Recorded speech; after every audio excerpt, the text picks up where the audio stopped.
Kia ora. It's a lovely rainy day, as you can see, and I've actually been waiting for such a day to get into the bush, practice some more advanced nature skills, so that's what I'm doing right now.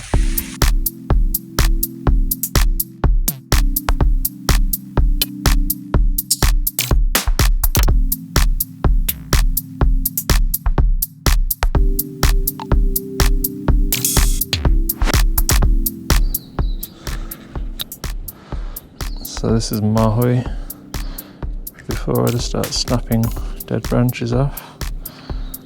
I want to see what condition it's in. You can see, even though it's been raining pretty torrentially, the inside's still bone dry, even though this is a softwood. So I think hopefully that'll give us an ember and tinder, and probably a spindle, and probably a fireboard, and I guess if we need to, a little bit for a handpiece. So technically this is all we need, apart from a bow, which is the easiest thing to find.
Starting to rain again.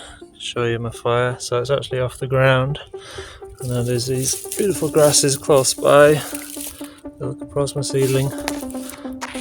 These should actually not get any heat. The soil should not actually get any heat because we've got all of these layers level of dirt, so no ashes or embers will get through that, and it's a bit damp.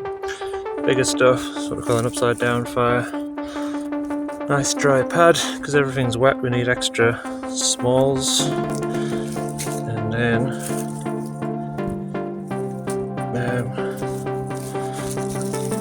there's mahui shavings on the top. Use a fair amount of them, but saving a few to go on top. Now still haven't got a bow, but then we'll go for an ember to try and get it started.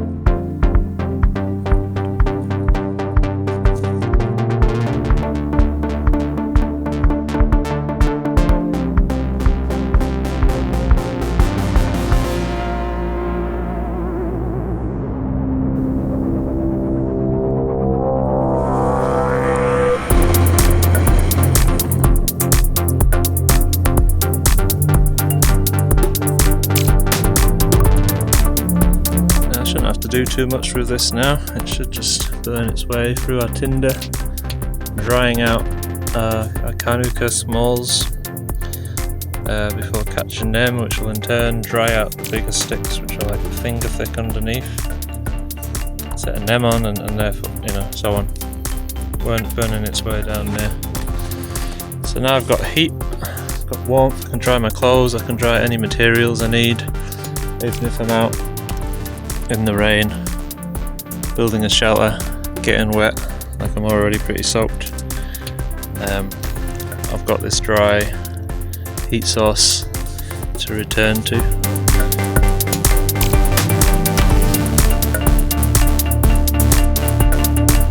So just to summarise, on a very rainy day in Raglan, because our body is really going to struggle being cold and damp for a prolonged period, we need to create a way where we can be warm and dry pretty quickly.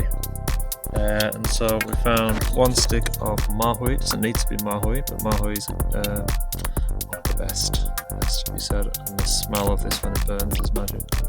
So we've got a fireboard or half, we've got a handpiece, and we've got a very small little spindle.